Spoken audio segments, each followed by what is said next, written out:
Have you ever wondered why Lot's daughters decided to sleep with their father? This biblical narrative has long provoked debate, its layers of complexity stirring controversy. Prepare to dive deep into biblical history and cultural context to understand this perplexing narrative. The story of Lot's daughters takes place in the book of Genesis, specifically chapters 19 and 20. This tale, as intriguing as it is controversial, begins in the ancient city of Sodom, where Lot, his wife, and his two daughters reside. Lot, a character of significant importance, is a nephew of the patriarch Abraham. He's a man of faith, living in a city infamous for its moral decadence. One day, two heavenly visitors come to Lot's home, warning him of the impending doom that is about to befall Sodom and the neighboring city of Gomorrah. Lot, heeding the warning, escapes with his family, leaving behind a city soon to be consumed by divine wrath. However, the escape isn't without its share of drama. Lot's wife, against the clear instruction of their angelic rescuers, looks back at the burning cities, an act of disobedience that turns her into a pillar of salt. This tragic event leaves Lot and his daughters alone, secluded in a cave in the mountains, away from any human civilization. The daughters, the other key players in this narrative, are not named in the biblical account. They are simply known as Lot's daughters. They are young women, betrothed to men of Sodom who perished in the city's destruction. Now they find themselves in a desolate place, with no prospective husbands and a bleak future ahead. The main event leading to the incident of interest is the daughters' growing concern about their lineage. In the ancient world, continuing one's family line was of paramount importance. It was a matter of honor, survival, and societal standing. Their mother is no more.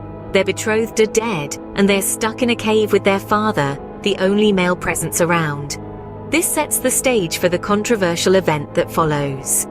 Faced with a dismal future and the pressing need to continue their family line, the daughters decide to take matters into their own hands. With their father, Lot, being the only man around, the daughters made a shocking decision. So why did they do it? To understand, we need to consider the daughters' perspective. Now let's take a moment to dive into the minds of Lot's daughters. This biblical narrative is one that has sparked many questions and debates. However, it is crucial to remember that their actions were not driven by immorality or lust, but rather by a desperate need to survive and a deep-seated belief that they were the last people on earth. In the aftermath of the destruction of Sodom and Gomorrah, Lot's daughters found themselves in a desolate world, a world they believed was devoid of any other human life. Their perception was one of utter isolation, a belief that they and their father were the only survivors of a global catastrophe. With this belief came the overwhelming pressure to ensure the survival of their family line, a task that fell squarely on their shoulders. Remember, this was a time when lineage was of paramount importance. It was a time when the survival of a family name fell on the shoulders of the children, particularly the sons. Lot's daughters, having no brothers, would have felt this burden keenly. Moreover, they were women of their time. Their actions, as shocking as they may seem to us, were framed by the social norms and expectations of their epoch. Women then were seen largely as bearers of children, especially sons who would carry on the family name. Their worth was often tied to their ability to procreate. In their desperate situation, they saw their actions as a necessary evil to ensure their family's survival. It's also important to note that their actions were not taken lightly. The Bible tells us that they made their father drink wine to dull his senses. This indicates a level of guilt and shame, suggesting they knew their actions were morally questionable. Their actions, as disturbing as they may be to us, were driven by desperation and a desire to survive. Understanding the context and motives behind their actions does not make them any less troubling, but it does give us a broader perspective on this perplexing biblical narrative. To fully grasp the story, we must delve into the cultural context of the time.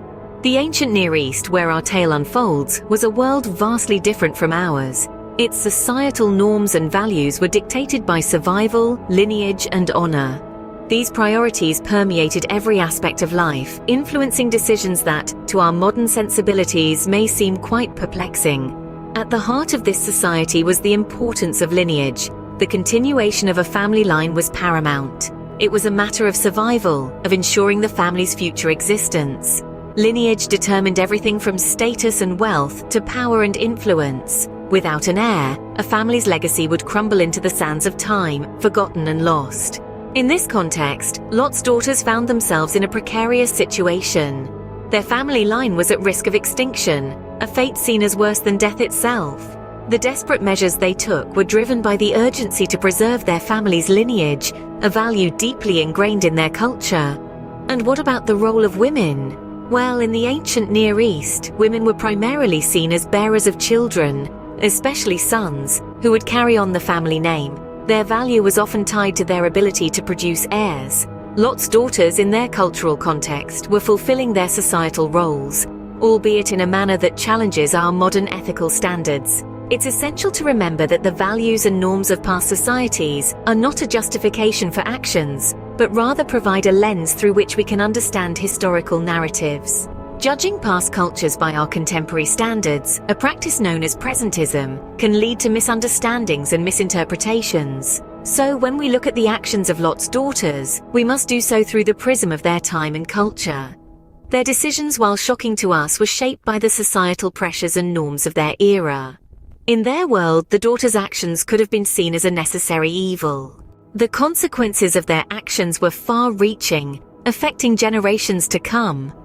As we delve into the aftermath of this unsettling narrative, we find ourselves in the realm of two significant figures in biblical history, Moab and Ammon. Both were born out of this extraordinary circumstance, the sons of Lot and his daughters. They would go on to become progenitors of two notable nations, the Moabites and the Ammonites. The Moabites and Ammonites, descendants of these unlikely beginnings, would have a tumultuous relationship with the Israelites, the children of Abraham, Lot's uncle. These nations would often find themselves in conflict, clashing over territory, resources, and power. The narratives of these conflicts are woven into the very fabric of biblical texts, highlighting the long-lasting effects of the daughter's decision. Moab, the elder son, was the ancestor of the Moabites, a people who resided to the east of the Dead Sea. The Moabites often clashed with the Israelites. The Book of Numbers, for instance, recounts the story of the Moabite king Balak, who, out of fear of the Israelites, hires a prophet named Balaam to curse them. However, instead of a curse, Balaam ends up blessing the Israelites. Ammon, the younger son, was the forefather of the Ammonites. They occupied the region to the northeast of the Dead Sea. The Ammonites, similar to the Moabites, had a strained relationship with the Israelites.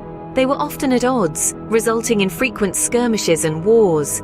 These conflicts, born out of an act driven by desperation and fear, underscore the far-reaching consequences of the daughter's actions.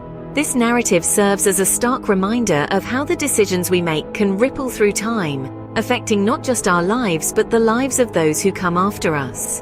The daughter's decision had long-lasting effects, shaping the course of biblical history. So, what can we take away from this troubling story?